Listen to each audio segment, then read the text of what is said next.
Hello viewers. So today we'll start the second chapter of Indian Polity by M Laxmikanth.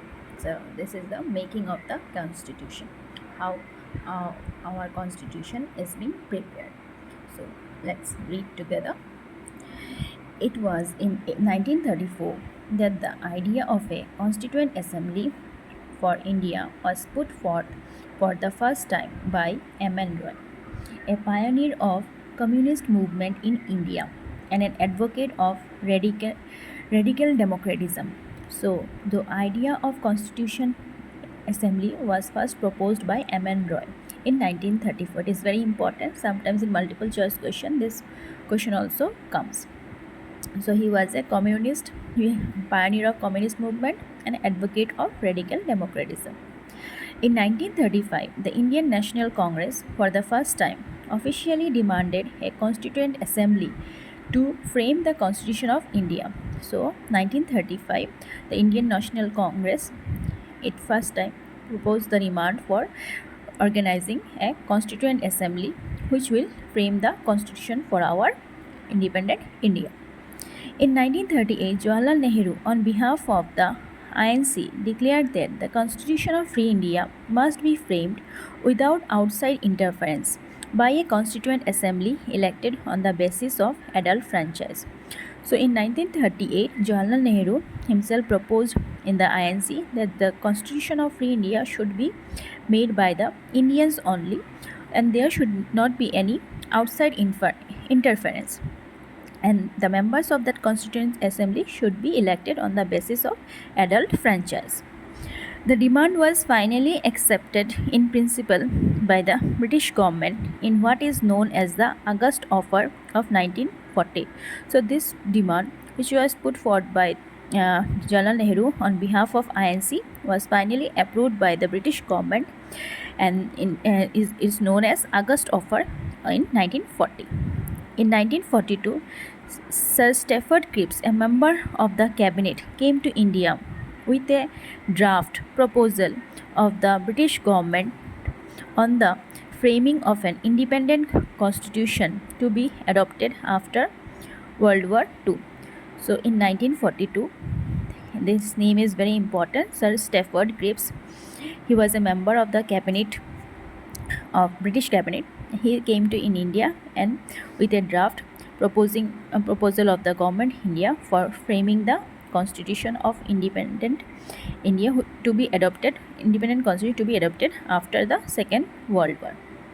The Cripps proposal were rejected by the Muslim League, which wanted India to be divided into two autonomous states with two separate constituent assemblies. So as the Cripps proposal proposed for only one constituent assembly, which is to be established after World War II. So it was declined by Muslim League because they wanted to have the two separate constituent assemblies for two different autonomous states, India and Pakistan.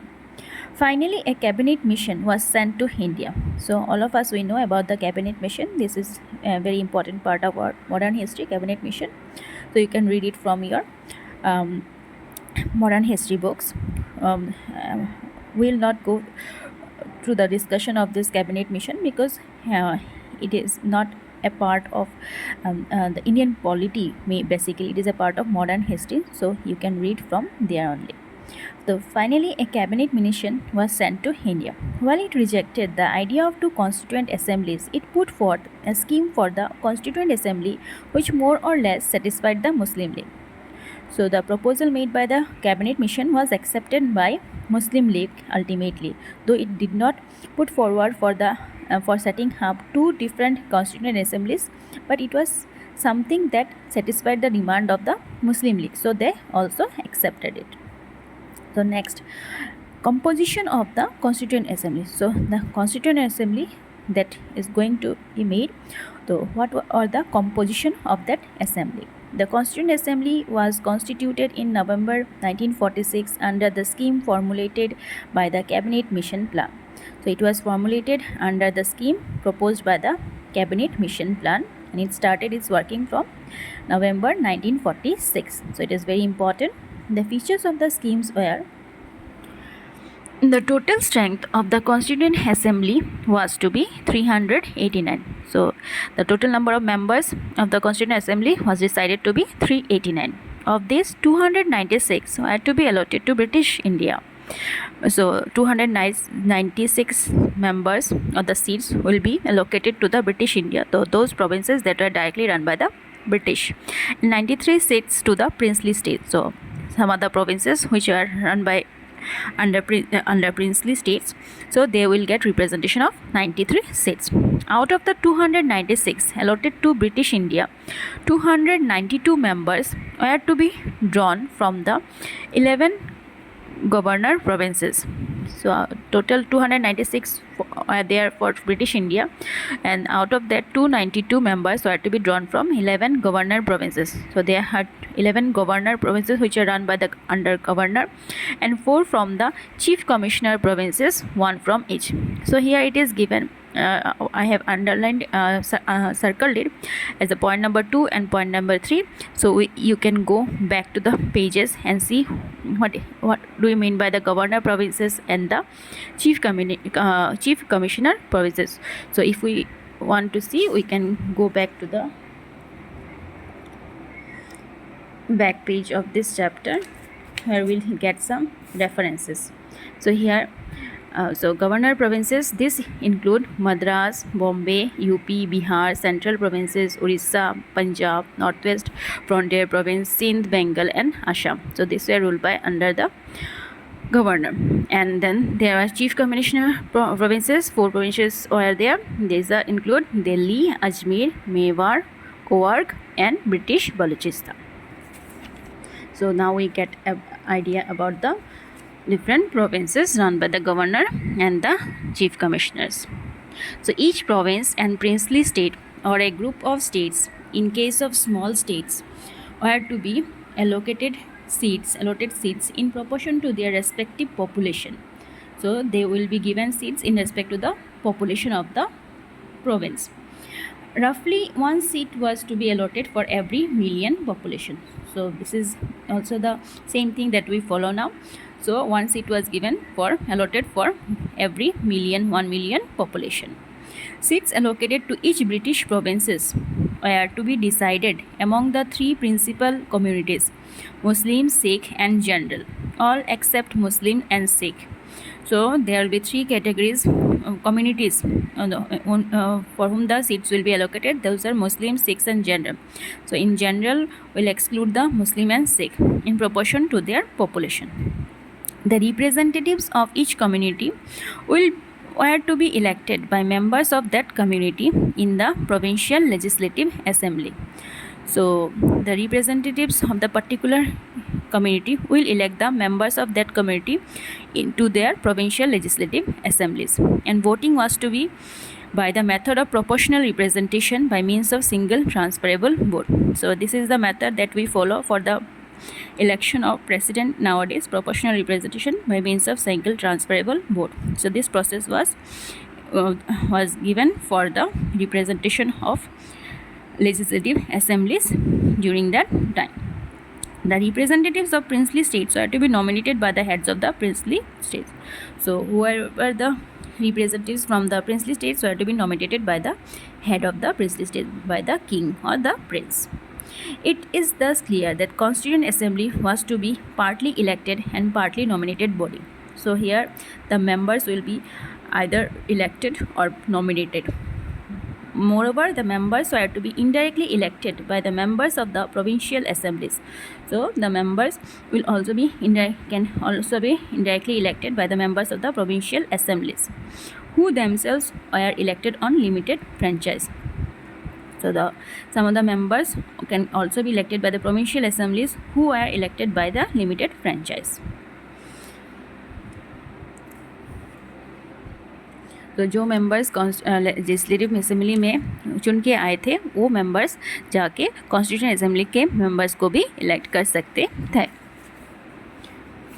The election of the constituent assembly for 296 allotted to the British Indian provinces were held in जुलाई-अगस्त 1946. जो elections हुआ था constituent assembly के लिए 296 का वो कब हुआ? जुलाई और अगस्त के महीने में in 1946. The Indian National Congress owned 208 seats, the Muslim League 73, and the small groups and independent got the remaining 50 seats. However, the 93 seats allotted to the princely states were not filled as they decided to stay away from the Constituent Assembly. So ये जो election किया गया था इसमें कांग्रेस का जीत हुआ, उनको 208 seats मिला, मुस्लिम लीग 73 और बाकी पर जो 93 सीट्स थे प्रिंसली स्टेट्स के लिए वो फिलअप नहीं हो पाए क्योंकि उन्होंने इसमें कॉन्स्टिट्यूएंट असेंबली को ज्वाइन करने से मना कर दिया. Although the Constituent Assembly was not directly elected by the people of India on the basis of a royal franchise, the Assembly comprised representatives of all sections of Indian society: Hindus, Muslims, Sikh, Parsis, Anglo-Indians, Indian Christians, SC, ST, including women of all those sections. The Assembly included all important personalities of India at that time, with the exception of Mahatma Gandhi and M.A. Jinnah. So this Constituent Assembly, which was prepared for making the constitution of our country, consists of representatives from all sections of our society, from all religions, Hindus, Muslims, etc., SCs, STs, and other deprived classes also, but except two members, that were Mahatma Gandhi and M.A. Jinnah. So question may come, who are not the members of the Constituent Assembly? So you should remember that Mahatma Gandhi and M.A. Jinnah, two important personalities of our independence struggle, were not the members of this Constituent Assembly. So this is all about the composition of the Constituent Assembly, which we can just go for a revise. It was constituted in November 1946 under the Cabinet Mission Plan. The total strength was 389, and of this 296 were British India, 93 for the princely state. 296 seats of British India, 292 members from the 11 governors provinces and 4 from chief commissioner provinces. So the seats were allocated according to the population wise. One seat was allotted for every million population. So, and again the seats were allocated in the British provinces in the three principal communities: Muslim, Sikhs, and General. And the representatives of each community are to be elected by the members of that community in the provincial legislative assembly. And the representatives of princely states are to be nominated by the head of the princely state. So it was basically a body which consisted of both elected and nominated members based on some kind of limited franchise. But what happened, that the elections when they took place, out of the 296 seats, Indian Congress got the majority, 208, Muslim League 73, but the princely state got themselves stayed away from the elections, and this 93 seats were not filled up. So after the Constituent Assembly that was set up, it consisted of all the sections of the society, and Mahatma Gandhi and Jinnah were not the members of the Constituent Assembly. So now we'll read about the working of the Constituent Assembly. How did the Constituent Assembly worked?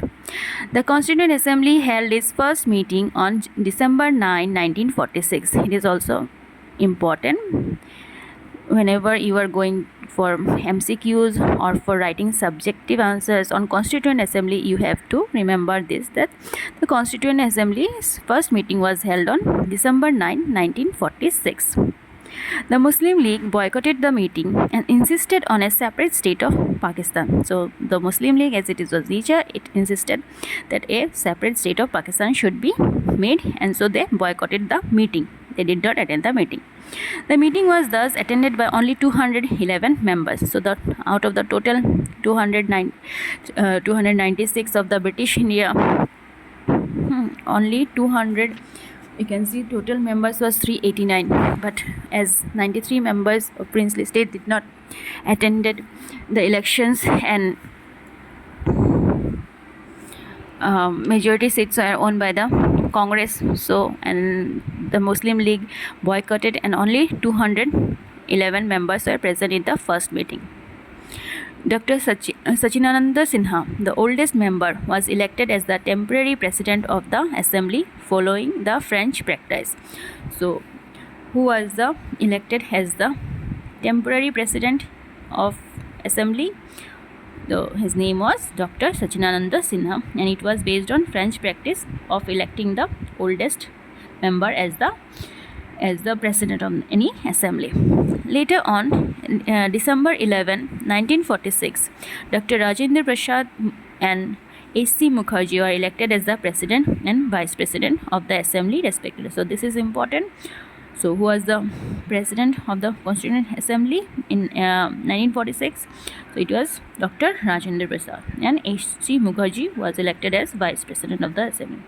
Sir B.N. Rao was appointed as the Constituent Assembly to the assembly. It is important, remember this name, B.N. Rao. He was appointed as constitutional advisor to our assembly. This question has come in many exams. Who was the constitutional advisor to the assembly? So, Sir B.N. Rao. So, now we will read about objective resolution. This resolution that are passed in objective resolution, what we term as objective resolution, forms the very basics of the preamble of our constitution. So, let's read now. On December 13, 1946, Jawaharlal Nehru moved the historic objective resolution in the assembly. So, who made the proposals for objective resolution? It was Jawaharlal Nehru. It laid down the fundamentals and philosophy of the constitutional structure. So, what will be the philosophy of our constitution? It was, and the fundamental things, it was laid down in this objective resolution. It reads as, this Constituent Assembly declares its firm and solemn resolve to proclaim India as an independent sovereign republic and to draw up for her future governance a constitution. So, it declared that the Constitution Assembly proclaims that India should be an independent sovereign republic to draw the future governance governance a constitution, to make the constitution of India. So India is proclaimed as independent, sovereign and republic. So these terms are very important, and we will discuss these terms in more briefly in the next chapter, where we'll get the meaning of these terms and what they define and how they define our constitution. So this was the first point. Next is, wherein the territories that now comprise British India, the territories that now form the Indian states, and such other parts of India as are outside India, and the states as well as other territories as are willing to be constituted into the independent sovereign India, shall be a union of them. So the second point describes that all the territories that were under British India, the territories that form the part of the Indian states, and such other parts which are outside India, and the states as well which are not the part of India but are willing to be constituted with India, will be integrated into the independent sovereign India, and they all be considered as union of India or union of them all. So this is about the second point. The third is, wherein the state territories, whether with their present boundaries or with such other as may be determined by the Constituent Assembly, and thereafter according to the law of the Constitution, shall possess and retain the status of autonomous units, together with residuary powers, and exercise all powers and functions of government and administration, save and except such powers and functions as are vested in or assigned to the Union, or as are inherent or implied in the Union or resulting therefore. So this is a very complex language given here. So basically what we should understand from this, that according to the law of the Constitution, all the territories that are having the boundaries or they are determined by the Constituent Assembly shall exercise all the powers and functions and run the administration as per the Constituent Assembly. Wherein all power and authority of the sovereign independent India, its constituent parts and organs of the government are derived from the people. So it declares that the sovereign India, its constituent parts or the organs of the government, will derive all its powers from the people. So people are the main source of power will be the main source of power in our country. wherein shall be granted and secured to all people of India justice, social, economic, and political equality of status of opportunity and before the law, freedom of thought, expression, faith, belief, worship, vocation as association and action subject to law and public morality. So these all things will be there in our preamble of our country. These are incorporated in the preamble. So we'll read about this later. Wherein adequate safeguards shall be provided for minorities, backward and tribal areas, and depressed and other backward classes. So it provided that safeguards will be given for the minorities, backward and tribal areas. Whereby shall we maintain the integrity of the territory of the Republic and its sovereign's rights on land, sea, and air according to justice and the law of civilized nation. So the integrity of the territory of the Republic. So it will be maintained over land, sea, and air, whatever the boundaries are there, or whatever um, uh, territory is extending throughout the country will be run according to the justice and law of civilized nation. This ancient land attains its rightful and honored place in the world and makes its full and willing contribution to the promotion of world peace and welfare of mankind. So this is India is an ancient land and it attains its rightful and honored place in the world. It should attain a remarkable, respectable position in the world and makes it full and willing contribution to the promotion of the world peace and welfare. So we'll also try to promote the world peace and welfare of mankind. This resolution was unanimously adopted by the Assembly on January 22, 1947. So, objective resolution was adopted on which day? It was January 2, 1947. It influenced the eventual shaping of the Constitution through all its subsequent stages. Its modified version forms the preamble of the present Constitution. So, it has influenced shaping the constitution through the subsequent stages and its modified versions forms the preamble of the present constitution. So it is the very fundamental or basic base of our preamble that we are having in our present time. So this is about objective resolution. I think you will get to know more about this when we read the preamble. So all these ideas are incorporated in the preamble, and when we read the preamble of constitution we'll get to understand what was given in the objective resolution. As far as now we are clear that it was proposed by Jawaharlal Nehru in December 1946 and it was accepted by all on January 22, 1947. So whatever it is given, it shows the fundamentals and philosophy of the constitutional structure.